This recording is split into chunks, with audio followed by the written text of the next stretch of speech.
Hello and welcome to this Popcorn Junkies review of Wasteman, the new prison drama starring David Jonsson. Yes, he of Rye Lane, Alien Romulus, The Long Walk. He's kind of come into his own, David Jonsson.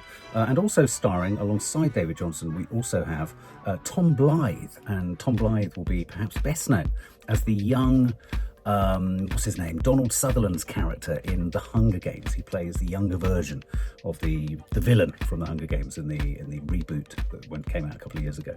So this is Wasteman, as I say. It's a prison drama. David Jonsson, good to see him. He plays a character called Taylor. It's firmly located within a British prison. Taylor, played by David Jonsson, works in the kitchen. He cuts old Duffer's hair, and in fact, interestingly, a couple of the old Duffers. Alex Hassel, we'll know Alex Hassel. He was the rather debonair, good-looking chap from Rivals.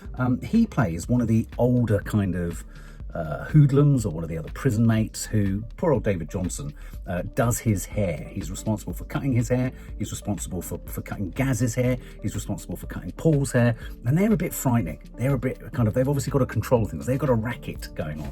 In return for him cutting their hair, he gives David Jonsson drugs, pills, whatever. So he's a drug addict. He's in for a long period of time. We don't find out until sort of halfway through the film why exactly he's in prison. The whole thing is shot through, as so many prison dramas are, with a sort of muted, grey, slightly washed out sort of colour palette to it. The film starts with a real kind of scene that kind of establishes exactly why this has an 18 certificate. A scene of extraordinary violence, shot in vertical fashion, like Instagram, TikTok-esque, shot on a phone, of extraordinary violence happening. There's David Jonsson sat on a bottom bunk bed. Him and someone else have been accused of doing something. It's all very unclear. It's incredibly volatile. You feel really on edge. And then the scene develops and evolves into the end crunch moment as a television being slammed onto the face, head, body of one of the people involved. And interestingly, right at the front, right in this opening scene, in fact, you realise by the end of the film that David Jonsson is a survivor. Even though he's in prison, even though he's in there for a long time, but right at the beginning, it's a really important scene that's only just kind of dawned on me again, that what's parked in this opening scene, which is so violent you're kind of wincing and looking away, is the fact that David Jonsson actually, he even throws the person who he's being questioned by all these kind of sort of, nutters. He throws the other guy he's sat on the bottom bunk with. He sort of kind of blames him. He basically scapegoats him, and that other guy gets absolutely hammered. So you've got Taylor. He gets high. He's quite, what I like about David Jonsson's performance is he's quite sort of, he's not effeminate, but he's not muscular. He's not sinewy. He's not show-offy. He's not toxic masculinity. You sort of think, well, how has he survived? He kind of just quietly goes around. Even the way in which he's sort of cutting Gaz and Paul's hair, is kind of, he's put upon, he's quiet, he's not show-offy, he's not arrogant, he's not pushy even. He just wants his fix, he wants to go back to his cell, and he wants a quiet life. I mean, this guy just wants a quiet life. But of course, all of that comes to a crunching end with the arrival in his cell of D. D is an outside, played by Tom Blyth. D has come in from the outside. He's all tattooed up. He's the manifestation of toxic masculinity. No sooner does he walk into the cell, then he goes to the back of the cell, drops his pants. God, doesn't one just often watch these films and think, how the fuck would I survive in a prison cell? Jesus Christ. Anyway, he just goes in, drops his pants, you see his ass, he takes a piss. That's your cellmate. That's his cellmate. So D comes in. I felt like I'd seen Tom Blyth somewhere else. Maybe I have. I don't know. He's got that sort of sharp-eyed, small-irised, sort of tight-faced. He's muscular. He's got tattoos where you just know if there's a tattoo on the back of your neck, which means that basically you can't see it. You know you're a tough nut. You're so arrogant. It's like, I've got a tattoo there and I've never even seen it. Because you can't see a tattoo in the back of your head even when you look in a mirror. So he's a tough nut. He comes in, and of course you're naturally, because you're following Taylor's plight, you're sort of thinking, God, what's this going to be like for Taylor? He's quite sort of, he's a bit soft, he's a bit kind of, he's not pushy, how's he going to survive this? But gradually what happens is D has a gift for, well, starting a business. I mean, one of the things that really surprised me about this film is that it was a really good film for sort of charting and focusing on all those incidental kind of lifestyle aspects. I mean, if you can believe it, lifestyle, not like an Instagrammer, but like the lifestyle aspects of living in a prison. The trade, I mean, when D comes in, I mean, after a couple of weeks in, being Taylor's cellmate, he's got loads of produce, he's flogging food, he's flogging toothpaste, he's selling stuff, and of course, when you sell kind of kosher stuff, you're also selling drugs and stuff like that. And Dee comes in, and Dee starts to take trade away from Gaz and Paul, the two fucking meatheads that Taylor does the hair of, the meatheads who supply Taylor with his drugs. This guy Dee comes in and basically overreaches into their territory. He becomes the new go-to. He's cutting corners, he's cutting prices, etc. And that's, you know, and this is all happening from their cell. I was like, God almighty, it's like he's got a fucking, it's like a market stall. The table in their cell is like a market stall. You sort of think, I wonder if this can happen. I wonder if they're allowed to openly and freely trade in this fashion.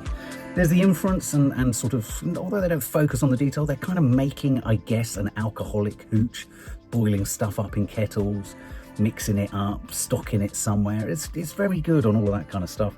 We have things like drones dropping parcels in the yard, or drones coming up to the kind of, the caged windows, the barred windows of their cell, and him reaching out with a stick and pulling in a bag of drugs and stuff like that. You sort of think, fucking hell, here's stories. You read about stories about drugs being dropped off and all this stuff. You're like, but this film did a really good job of demonstrating just how achievable that is, what the kind of microclimate, what the economic kind of structures of life in the prison are, how people are trading, what people are wanting, how people are sourcing stuff. And all the while you've got the screws, you've got the prison officers kind of moving around, you sort of think to yourself, you must be deaf, dumb and blind, or more probably they're just turning a blind eye. You've got to allow these people to have their fix and have their internal economic system, if you like, of prison. And so you've got a real sense of how the infrastructure, if you like, of life in a prison works. And you've got a really believable sense of Dee, this guy, the cellmate guy, coming in, who's obviously connected to a really fucking troublesome, dangerous, frightening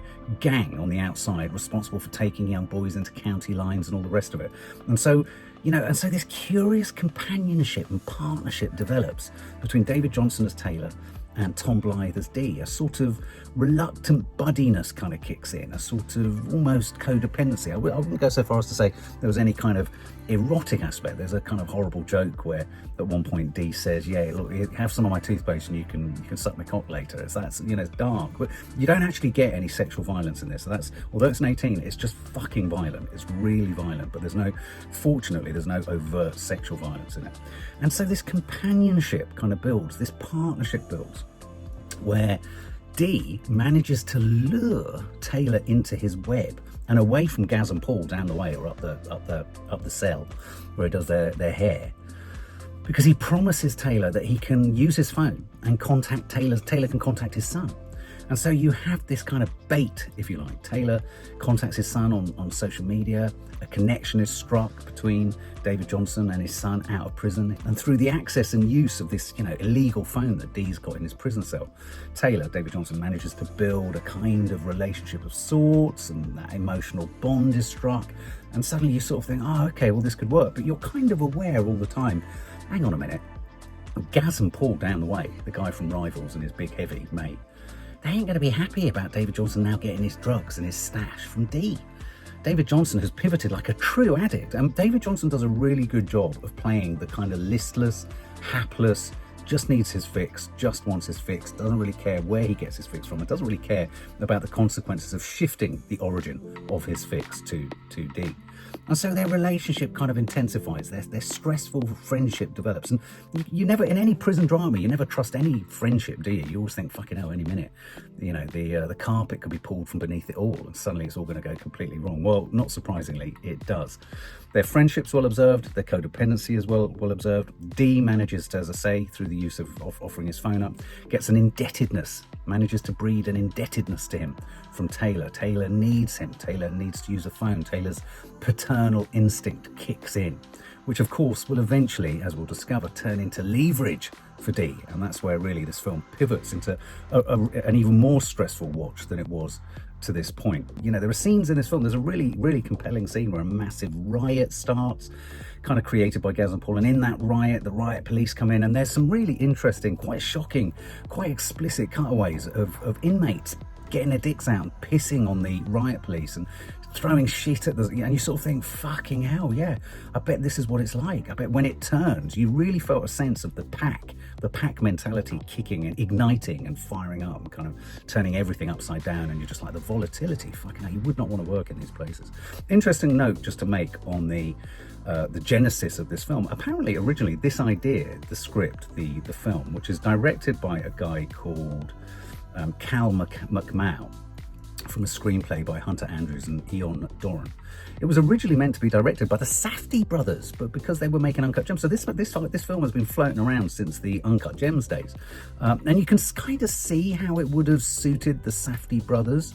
The sort of the journey of David Jonsson's character, you know, this ever more sort of complex, labyrinthine kind of journey to try and get out. So basically, I mean, of course, the big thing hanging over all of this, David Jonsson's been called in and told, you're going to be let out early. Basically, the prisons are overcrowded. Your crime is the kind of crime they want to test, letting people out early. And so all the way over all of this, you're worried that as he's taking drugs, as he's getting involved in doing stuff for D, as he's involved in sort of pulling drugs in from a drone, you sort of think, fucking hell, be careful, Taylor. Be careful, because if you're not careful, you're going to lose the prospect or the possibility of parole. And so that kind of is a clever, very subtle kind of overhang. It's like, oh my God, he's only got, what, a week? He's got to behave himself. He's got to behave himself.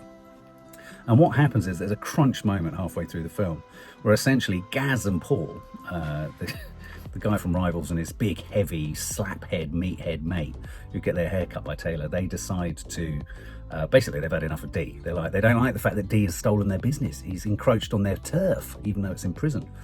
You know, so they've translated all of the kind of gangland stuff from outside the prison into the prison, and you're like, fucking hell. And so they come into the cell, and again, it's a scene of such extraordinary violence. The 18 certificate on this is for the bare, boned, muscular, sinewy, punchy, knifey kind of stuff. It's fucking it's eye-wincing. You're sort of like, oh my God, this is so violent, it's so aggressive. And what they do is they absolutely destroy D. But what they do to make things even worse is they film the emasculation and destruction of D on their phone. So we pivot back to this kind of archival footage or found footage technique of, you know, vertical footage, like shot for TikTok, shot for social media. You see them smashing the fuck out of D on the floor in the cell. They then, I mean, this is just such an evil, awful thing, but you're thinking, God, yeah, the currency of prison is everyone is looking for leverage on everyone else. So what Gaz and Paul get poor old fucking David Jonsson to do is punch D twice in the face when he's on the floor and unconscious. And they film him doing it. And you're like, oh, fucking hell. Not only is he now involved in violence, this could jeopardize him leaving prison, but eventually, when D comes back to his cell, he's going to fucking find out that, Jesus, Taylor's smashed him in the face too. And you're just, so all the way through it, it's so stressful. You're so anxious. You're sort of like, and what happens with David Jonsson's character, which is really clever, it's not earmarked, it's not signposted, it's not made obvious. Nothing in this is made obvious. What we discover towards the end of the film is he's been siphoning off his pills. He's been basically cold turkey. And his performance reflects that, because all the way through it, his eyes are swollen. He seems not quite present. He seems a bit shivery. He seems weak. He seems absent. He seems ineffective, but he's also, you know, because he works in the kitchen, so he's obviously got clearance to work in obviously an area where there are sharp knives or what have you.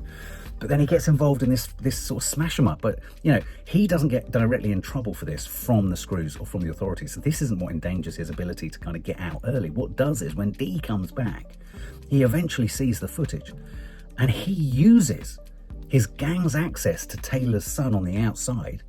And that's right, at some point earlier, Taylor has sent some really expensive trainers to David Jonsson's son, and he films it and they see it. He sees it on the phone. He sees his son getting the shoes. And I remember thinking, as the shoes were handed over, I thought, oh, this is what they do for county lines. They lure boys in to drug dealing by offering them kind of trainers, cool bikes, cool phones, cool clothes, all the rest of it. And shit. And I thought, okay, so he's trying to gain leverage, but part of you is thinking, well, no, but maybe this is just camaraderie, maybe this is friendship. But no, this is the moment. D pulls in the leverage. D exploits the indebtedness of Taylor and basically threatens to fucking do his son in on the outside if Taylor, David Jonsson, doesn't do this. Go upstairs and stab the fuck out of Gaz and Paul. And you're like, oh my God, he's now got to go and get a knife from the kitchen.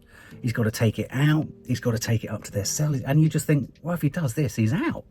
If he does this, there's no way he's going to be able to get out on parole. But circling all the way back, and I don't want to do an absolute spoiler for the end of the film, but circling all the way back to the very beginning, where we've had this moment where David Jonsson has essentially We don't know the details of whatever they're being accused of at the very beginning when the guy gets smashed on the head with the TV. But David Jonsson wasn't the one, let's put it simply. David Jonsson managed to not be the one to get smashed over the head with the TV. Do you get what I'm saying? He's quite good at sidling out of direct responsibility. He also sidles out of direct responsibility for Dee getting beaten up. And all I'd say is he goes to the kitchen and he gets the knife, but tied in with his cold turkeying is a very nifty and just about, I would say, believable and get-awayable with denouement and end to this film, which is kind of surprising, is kind of neat, kind of tugs at the extremities of believability. But in essence, you know, he manages to pull off a blinder of sorts. I don't want to give you the full details.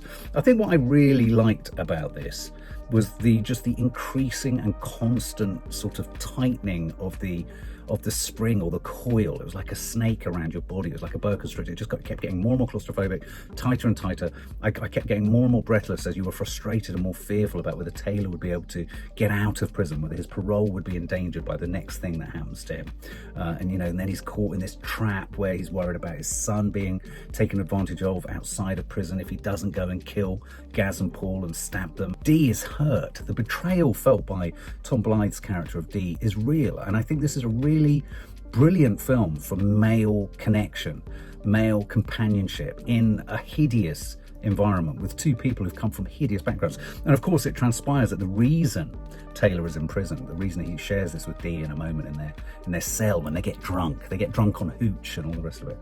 You sort of think, fucking hell, you know, being in prison, you can have drugs, you can have drink, you can do whatever you want. You can sort of fucking sell toothpaste, fabulous. They've got TVs. But anyway, we discover en route to the end of the film that essentially the reason Taylor, David Jonsson's character, is in prison for so many years is that he supplied drugs. So he was a drug supplier, and the two people he supplied drugs to died because the batch of drugs was too strong. Big fucking warning, guys, if you're ever holding drugs and you take them to a party, just remember, depending on how much you're holding, you too could be responsible for that. But I felt the betrayal by Dee, the less friendship, it's a sort of a relationship of convenience and necessity between Dee and Taylor. I thought it was a really compelling and rather beautiful portrait of them both. David Jonsson's twist towards cold turkey becomes quite hallucinogenic. He's quite sweaty. He's quite jittery. Even Gaz and Paul at one point say, "What's wrong with you? You look like fucking, are you cold turkey?" And the twist at the end I felt was genuine. The turnaround, as I say, is just about believable. You kind of just about get on board with it. But this is a film. This film is the polar opposite. This film makes Sing Sing feel like a positively, well, Shakespearean as it is, romantic jaunt through the sort of the orchards of being the orchards of imprisonment. A sort of, let's go on a wander. Let's wander lonely as a cloud through the orbits of prison life. That felt much more poetic, much more romantic, much more sort of, creative. Whereas this is just this is a film about basic survival. Survival of not necessarily the fittest, but survival of, or just an ability to kind of sidle around the obvious fucking traumas and pitfalls and sort of seep into the cracks and get out of prison, not by digging a hole, but by basically getting rid of the grout between the bricks and seeping through the bricks, if you know what I mean. I loved the fizz, but it was a fizzy relationship between Taylor and Dee. It never tilted in towards the more obvious treatment of violence. It's violent. It's fun when it kicks off. It's fucking violent. I like the use of vertical camera. That was really neat. It was quite nuanced. We didn't have any obvious sexual threat or anything like that. All in all, I think David Jonsson was fantastic, brilliant. He's frustrating, he's annoying. You get annoyed with his character. You're like, fucking hell, what's wrong with you? Why are you so sort of mumbly? Why are you so vague? Partly, firstly, because he's off his head, and then next, because he's cold turkey. Tom Blyth, Dee, you're kind of thinking, is there humanity in this really fucking violent gang leader or not? Because he fucking blades a man's face who comes into his cell. You know, these are violent people, but even in the violence of these, it reminded me of those good old-fashioned films, like, you know, Ray Winstone, that even if you're willing to shoot someone in the face, take their face off, gouge their eyes out, you can still cry. You can still get soppy. I can still feel feeling. I know a man who knows a man who knows a man. You know, it's that kind of thing. I really enjoyed it. It's low budget. It's taut. It's tight. It's ferocious. It's in your face. I would give this a chunky 90 out of 100.